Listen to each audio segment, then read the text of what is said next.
नमस्कार, गोड्डा झार न्यूज में आप सभी का स्वागत है। आइए जानते हैं झारखंड की तमाम छोटी बड़ी मुख्य खबरों को। पर आपने अभी तक गोड्डा झार न्यूज चैनल को सब्सक्राइब नहीं किया है तो प्लीज चैनल को सब्सक्राइब कर बेल आइकन को प्रेस कर दे ताकि खबरों का अपडेट आपको मिलता रहे। साथ ही एक लाइक और प्यारा सा कमेंट जरूर करें। चलिए शुरू करते हैं आज की पहली महत्वपूर्ण खबरों से। जैक 10वीं परीक्षा का पेपर लीक होना सरकार की नाकामी का सबूत, जयराम महतो ने कहा। जैक 10वीं परीक्षा पेपर लीक मामले में और मुख्यमंत्री मैया सम्मान योजना को लेकर डुमरी के विधायक जयराम महतो ने सरकार को घेरा। उन्होंने कहा कि 10वीं का पेपर लीक होना सरकार की नाकामी का सबूत है। यह सरकार की लापरवाही को दर्शाता है।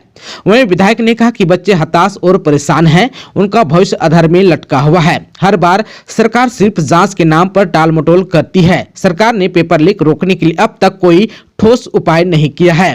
कहा कि छात्रों और अभिभावकों के मन में यही सवाल है कि आखिर यह सिलसिला कब खत्म होगा। वहीं जयराम महतो ने मैया सम्मान योजना को लेकर भी सरकार पर तंज कसा। उन्होंने कहा कि योजना का प्रचार प्रसार तो खूब किया गया, लेकिन 6ठी और 7वीं किस्त का अब तक पता नहीं है। राज्य की बहन बेटियां पैसे के इंतजार कर रही है, लेकिन सरकार के पास कोई ठोस जवाब ही नहीं है। योजना का लाभ मिलने में देरी से जनता निराश है। सरकार समाधान निकालने की बजाय जनता को उलझाने में लगी हुई है। वहीं डुमरी के विधायक ने साफ किया कि वह सदन में सरकार से जवाब मांगेंगे और जनता के हक की आवाज उठाएंगे। उन्होंने कहा कि सरकार को अब जवाबदेह बनना होगा। उन्होंने कहा कि सिर्फ जांच की बातें करने से समस्याओं का हल नहीं निकलेगा। बजट को लेकर जयराम महतो ने कहा कि राज्य की जनता बजट का इंतजार कर रही है। राज्य के लोगों का कल्याण हो, ऐसा बजट आना चाहिए। पेपर लीक की सरकार बन गई है हेमंत सरकार, नवीन जायसवाल ने कहा। नवीन जायसवाल ने आरोप लगाया है कि सरकार की लापरवाही और भ्रष्टाचार के कारण अब सिर्फ नौकरी की परीक्षा ही नहीं बल्कि 10वीं की परीक्षाएं भी प्रभावित हो रही है। उन्होंने कहा कि हेमंत सरकार पेपर लीक सरकार बनकर रह गई है। बजट सत्र शुरू होने से पहले हटिया के विधायक नवीन जायसवाल मीडिया को संबोधित करते हुए कहा कि ब्लॉक और अंचल कार्यालयों में आम जनता को लूटने का अड्डा बना दिया गया है। कानून व्यवस्था पूरी तरह से ध्वस्त हो चुकी है। राज्य में खुलेआम हत्याएं हो रही है। जमीन की लूट मची हुई है। लोग अपनी संपत्ति बचाने के लिए परेशान हैं। वहीं विधायक ने आरोप लगाया कि लाखों नौकरियों का वादा करके सत्ता में आई सरकार अब सिर्फ 100 से 200 लोगों को नौकरी देकर अपनी पीठ को थपथपा रही है। बेरोजगारी भत्ते की कोई चर्चा तक नहीं हो रही है। 450 रुपए में गैस सिलेंडर देने के वादा भी सिर्फ चुनावी जुमला साबित हुआ। युवाओं को रोजगार नहीं मिल रहा है, जिससे उनका भविष्य अंधकारमय है। झारखंड के राज्यपाल संतोष कुमार गंगवार ने बजट सत्र के अभिभाषण में मैया सम्मान योजना और आबुआ आवास योजना की तारीफ की और इसे एक शानदार योजना बताया। झारखंड विधानसभा का बजट सत्र सोमवार से शुरू हो गया है। सत्र के पहले दिन राज्यपाल का अभिभाषण हुआ, जिसमें उन्होंने राज्य सरकार की उपलब्धियों का बखान किया। बजट सत्र से पहले राज्यपाल संतोष कुमार गंगवार को गार्ड ऑफ ऑनर देकर स्वागत किया गया। विपक्ष के विरोध के बीच सदन में राज्यपाल का अभिभाषण शुरू हुआ, जिसमें उन्होंने सरकार की मुख्यमंत्री मैया सम्मान योजना और आबुआ आवास योजना की तारीफ करते हुए उसे एक शानदार योजना भी बताया। उन्होंने यह भी कहा कि उनकी सरकार भ्रष्टाचार पर लगाम लगाने के लिए प्रतिबद्ध है।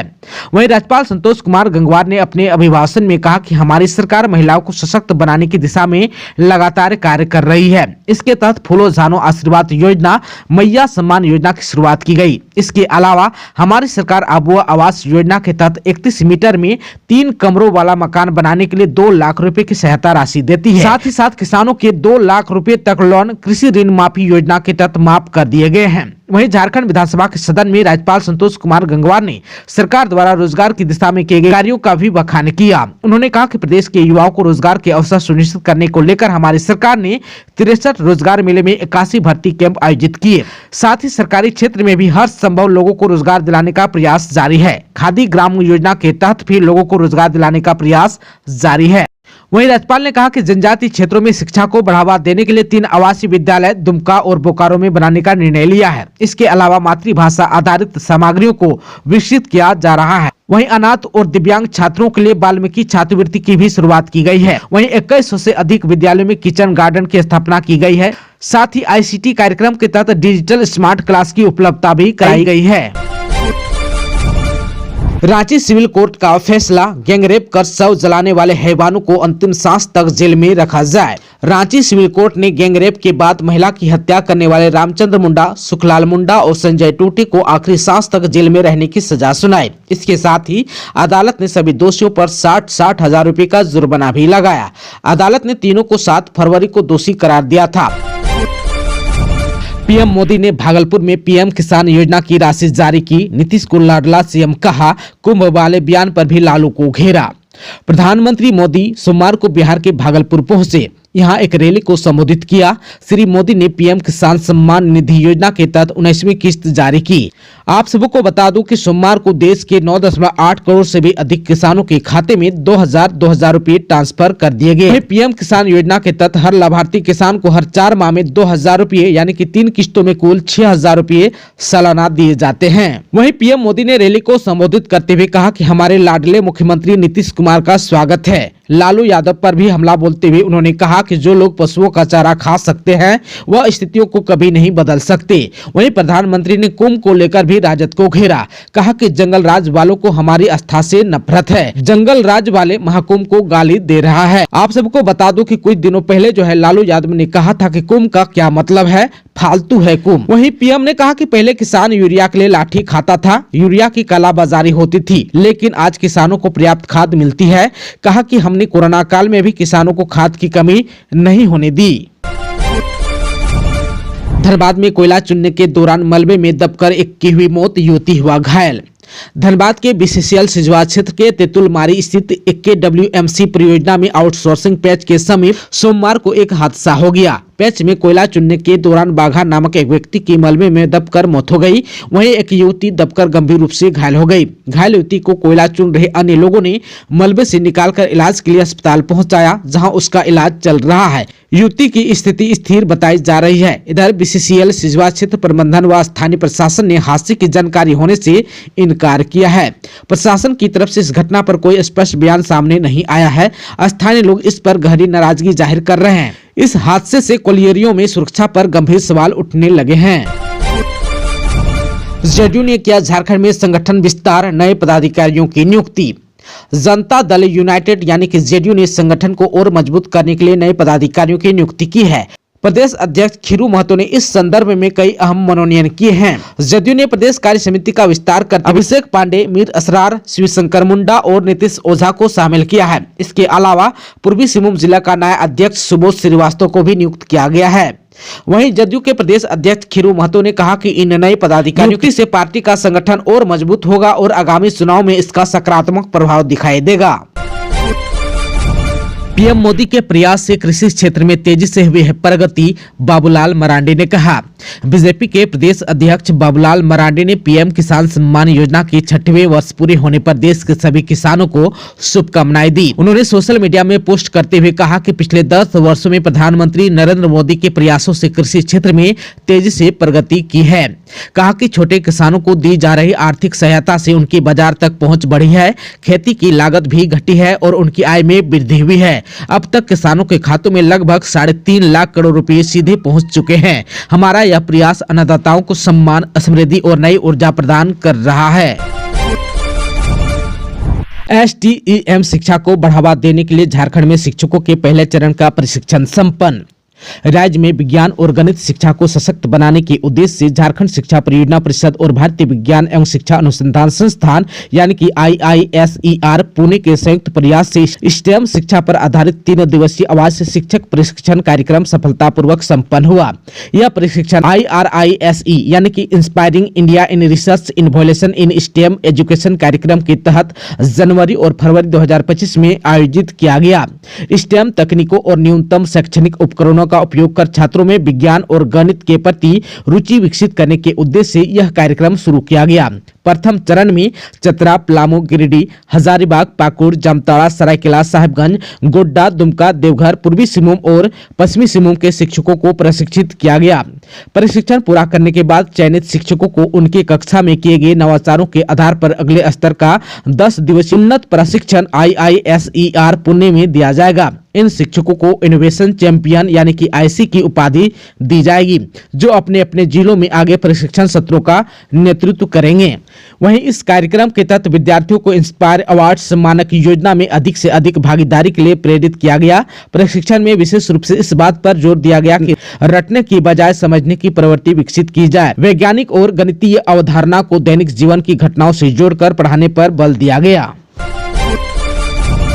बोकारो में DRDA निदेशक ने जनता दरबार में सुनी लोगों की समस्याएं।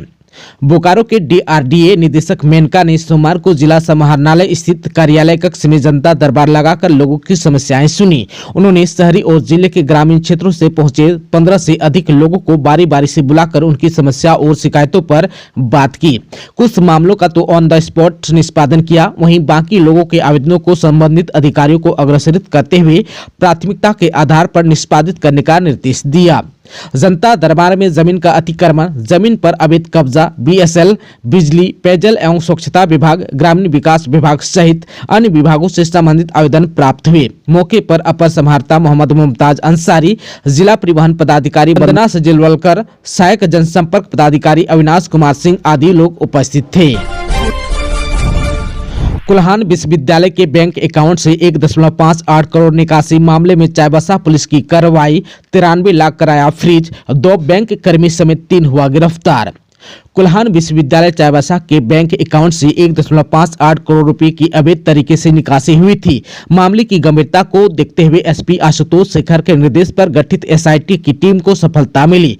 टीम ने इस घटना में शामिल 3 अभियुक्त को गिरफ्तार किया है, जिनमें बोकारो के रहने वाला धनंजय कुमार प्रजापति, ESAF कडरू शाखा रांची के असिस्टेंट मैनेजर संजय कुमार और यस बैंक चास शाखा बोकारो कर्मचारी अमृता शर्मा को भी गिरफ्तार किया है। वहीं दूसरी तरफ पुलिस ने निकासी किए गए 1.58 करोड़ रुपए के 93 लाख रुपया को फ्रीज कराया और पकड़े गए अभियुक्त के पास से 14,80,000 रुपए नगद बरामद भी किए हैं। पलामू में रोजगार सृजन मेला में 363 युवाओं को मिला ऑफर लेटर। जनजाति गौरव दिवस के अवसर पर स्थानीय टाउन हॉल में सोमवार को आयोजित जिला स्तरीय रोजगार सृजन मेला 2025 कार्यक्रम में DC शशि रंजन शामिल हुए। इसका आयोजन ग्रामीण विकास विभाग, झारखंड सरकार के स्टेट लाइवलीहुड प्रमोशन सोसाइटी की ओर से बेरोजगार युवाओं को बेहतर भविष्य प्रदान करने के लिए दीनदयाल उपाध्याय ग्रामीण कौशल योजना के अंतर्गत आयोजित किया गया था। इस अवसर पर DC शशि रंजन ने कहा कि सफलता के लिए इंफॉर्मेशन एनालिसिस एवं एप्लीकेशन आवश्यक है। सफलता का कोई शॉर्टकट नहीं होता, इसके लिए कड़ी मेहनत की आवश्यकता होती है।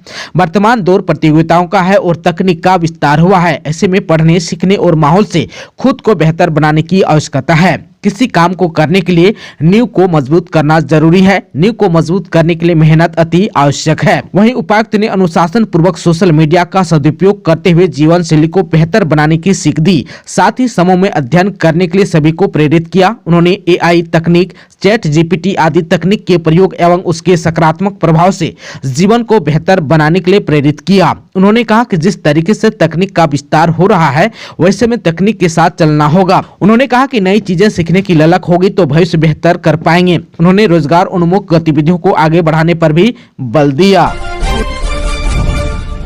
बोकारो में मैट्रिक और इंटर की परीक्षा में अफवाह फैलाने वालों पर होगी कार्रवाई, DC ने कहा। बोकारो के DC विजया यादव ने जैक बोर्ड की मैट्रिक और इंटर की वार्षिक परीक्षा में प्रश्न पत्र लीक होने की अफवाह फैलाने वालों के खिलाफ कार्रवाई की चेतावनी दी है। उन्होंने कहा कि विभिन्न सोशल मीडिया प्लेटफॉर्म पर प्रश्न पत्र लीक होने से संबंधित अफवाहें फैलाई जा रही है। उन्होंने इस मुद्दे पर संबंधित अधिकारियों के साथ चर्चा करते हुए जरूरी दिशा निर्देश दिए। अफवाह फैलाने वालों को चिन्हित करने का भी निर्देश दिया। उन्होंने कहा कि बोकारो जिले के 63 केंद्रों पर मैट्रिक और 44 केंद्रों पर इंटर की परीक्षा पूरी सतर्कता के साथ हो रही है। परीक्षा के सफल संचालन के लिए जिले में कुल 107 दंडाधिकारी, 18 गश्ती दंडाधिकारी सहित पुलिस जवानों को प्रतिनियुक्त किया गया है। DC ने कहा कि परीक्षा को लेकर सोशल मीडिया पर अफवाह फैलाने का मामला जिला प्रशासन के संज्ञान में आया है। साइबर सेल व प्रशासनिक पदाधिकारियों से इसकी जांच कर कार्रवाई की जा रही है। साइबर सेल सोशल मीडिया पर नजर बनाए हुए हैं। साइबर सेल बोकारो के कंट्रोल रूम का नंबर 9608015891 है। DC ने परीक्षार्थियों से अपील की है कि अफवाहों पर ध्यान नहीं दें। साथ ही जिले के आम लोगों से भी अपील की है कि अफवाह फैलाने वालों के बारे में जानकारी होने पर जिला नियंत्रण कक्ष के नंबर 06542223475 या 247891 या डायल नंबर 100 पर तुरंत सूचित करें। 3 मार्च को पेश होगा झारखंड का बजट। झारखंड विधानसभा का बजट सत्र का कार्यक्रम तय कर दिया गया है। 28 फरवरी को तृतीय अनुपूरक बजट पर चर्चा होगी और विनियोग विधेयक को पारित कराया जाएगा। वित्त मंत्री राधा कृष्ण किशोर 3 मार्च को वर्ष 2025-26 का बजट पेश करेंगे। इसके बाद बजट पर सामान्य वाद विवाद में पक्ष विपक्ष के सदस्य अपनी बातों को रखेंगे। गिरिडीह में झामुमो के स्थापना दिवस की तैयारी जोरों पर, महिला मोर्चा ने चलाया जनसंपर्क अभियान। गिरिडीह जिले में झारखंड मुक्ति मोर्चा के स्थापना दिवस समारोह की तैयारी जोरों पर चल रही है। महिला मोर्चा के पदाधिकारी और सदस्यों ने सोमवार को पार्टी नेत्री परिमला मेहरा की अगुवाई में गिरिडीह शहरी क्षेत्र के जयराम नगर वार्ड नंबर 30 में जनसंपर्क अभियान चलाया। मोर्चा के जिला अध्यक्ष ने अधिक से अधिक महिलाओं को स्थापना दिवस समारोह में झंडा मैदान पहुंचने के लिए निमंत्रण भी दिया। इस मौके पर वार्ड की महिलाओं को झारखंड सरकार द्वारा चलाई जा रही जन कल्याणकारी योजनाओं की भी जानकारी दी गई। जनसंपर्क अभियान में झामुमो के नेत्री सुशीला देवी, आरती देवी, सुनीता देवी, बिल्लू देवी, गुड़िया देवी, फुलवा देवी, गुंजा देवी सहित अन्य सदस्य शामिल थीं। सिरमटोली फ्लाईओवर का रैंप पर बोले आदिवासी संगठन, नहीं हटा तो सरहुल पर मनाएंगे काला दिवस। सिरमटोली में सरना स्थल के पास फ्लाईओवर के रैंप को हटाने का विरोध तेज हो गया है। आदिवासी संगठनों ने सोमवार को चेतावनी दी है कि अगर रैंप को नहीं हटाया गया तो वे इस साल सरहुल पर्व को काला दिवस के रूप में मनाएंगे। आदिवासी समन्वय समिति के संयोजक लक्ष्मी नारायण मुंडा ने पत्रकारों से बातचीत करते हुए कहा कि जिस जगह पर फ्लाईओवर का रैंप उतारा गया है वहां सरहुल पर्व की झांकी निकलती है। आज इसका अस्तित्व खत्म करने की कोशिश की जा रही है। वहीं संवाददाता सम्मेलन में आदिवासी मूलवासी मंच के अध्यक्ष सूरज टोपो ने कहा कि अगर सरहुल पर्व तक रैंप को हटाया नहीं गया तो हम उस पर्व को काला दिवस के रूप में मनाने का फैसला कर सकते हैं। वहीं नेताओं ने पत्रकारों से कहा कि वे रांची शहर के खोड़हा और नृत्य दलों से मिलकर इस पूरे मामले की जानकारी देंगे। आप सबको बता दूं कि सिरमटोली राजेंद्र चौक फ्लाईओवर का निर्माण अंतिम चरण में है। यह फ्लाईओवर सिरमटोली सरना स्थल के पास से शुरू होता है। आदिवासी संगठन इसका पुरजोर विरोध कर रहे हैं। उनका कहना है कि सरना स्थल का 10 फीट जमीन पहले ही ले लिया गया है। यदि वहीं पर रैंप बनाया जाएगा तो सरना स्थल बहुत छोटा हो जाएगा। लातेहार में डीसी ने की कृषि, पशुपालन व मत्स्य विभाग की समीक्षा। लातेहार के उपायुक्त उत्कर्ष गुप्ता की अध्यक्षता में कृषि, पशुपालन एवं गव्य विकास विभाग, सहकारिता, मत्स्य विभाग की समीक्षा बैठक समाहरणालय सभागार में आयोजित की गई। बैठक में उपायुक्त ने उपरोक्त विभागों द्वारा चलाई जा रही विभिन्न योजनाओं जैसे कि बीज विनिमय एवं वितरण की योजना, मुख्यमंत्री पशुधन विकास योजना, पशुधन मत्स्य में DMFT के तहत चल रही योजनाओं की स्थिति, केज कल्चर की स्थिति व प्रगति की समीक्षा कर आवश्यक व उचित दिशा निर्देश दिया गया। बैठक में उपायुक्त ने सर्वप्रथम कृषि विभाग की समीक्षा के क्रम में निर्धारित लक्ष्य के विरुद्ध KCC का पंजीकरण सुनिश्चित करने तथा 100% योग्य किसानों को मुख्यमंत्री कृषि ऋण माफी योजना का लाभ प्रदान करने का निर्देश दिया। पशुपालन एवं गव्य विकास विभाग द्वारा किए जा रहे कार्यों की समीक्षा के क्रम में उपायुक्त ने मुख्यमंत्री पशुधन विकास योजना अंतर्गत चयनित लाभुकों के बीच पशु वितरण सुनिश्चित करने तथा अन्य लंबित आवेदनों का नियमानुसार निराकरण सुनिश्चित कर सभी योग्य किसानों को लाभ प्रदान करने का निर्देश दिया। झारखंड में मौसम लगातार बदल रहा है। राजधानी रांची में 24 घंटे में न्यूनतम तापमान में 3.6 डिग्री की गिरावट आई। जाने आज का मौसम कैसा रहेगा। झारखंड की राजधानी रांची में पिछले 24 घंटे के दौरान अधिकतम तापमान में 2.5 डिग्री सेंटीग्रेड की गिरावट आ गई। न्यूनतम तापमान में इससे भी ज्यादा 3.6 डिग्री सेंटीग्रेड की गिरावट दर्ज की गई। IMD के मुताबिक रांची का उच्चतम तापमान 26.9 डिग्री सेंटीग्रेड हो गया, जो सामान्य से 1.6 डिग्री कम है। इसी तरह न्यूनतम तापमान भी घटकर 13.2 डिग्री सेंटीग्रेड पर आ गया, जो सामान्य से 0.8 डिग्री सेंटीग्रेड कम है। वहीं मौसम विभाग की ओर से जारी वेदर रिपोर्ट में बताया गया कि राजधानी रांची के हिनू में सोमवार को उच्चतम तापमान 26.9 डिग्री सेंटीग्रेड रिकॉर्ड किया गया। यहां का न्यूनतम तापमान 13.2 डिग्री सेंटीग्रेड रहा। नामकुम में उच्चतम तापमान सबसे कम 26 डिग्री सेंटीग्रेड रहा। हालांकि नामकुम के न्यूनतम तापमान की जानकारी नहीं दी गई। वहीं आज का मौसम झारखंड में कैसा रहेगा, तो मौसम विभाग ने बताया कि आज 25 फरवरी 2025 को आसमान मुख्यतः साफ रहेगा। मौसम शुष्क रहने का अनुमान जताया गया है। वहीं मौसम विभाग ने बताया कि झारखंड में अगले 3 दिन तक न्यूनतम तापमान में किसी भी बड़े बदलाव की संभावना नहीं है। इसके बाद न्यूनतम तापमान में 2 से 3 डिग्री सेंटीग्रेड तक बढ़ेगा, ऐसा अनुमान है।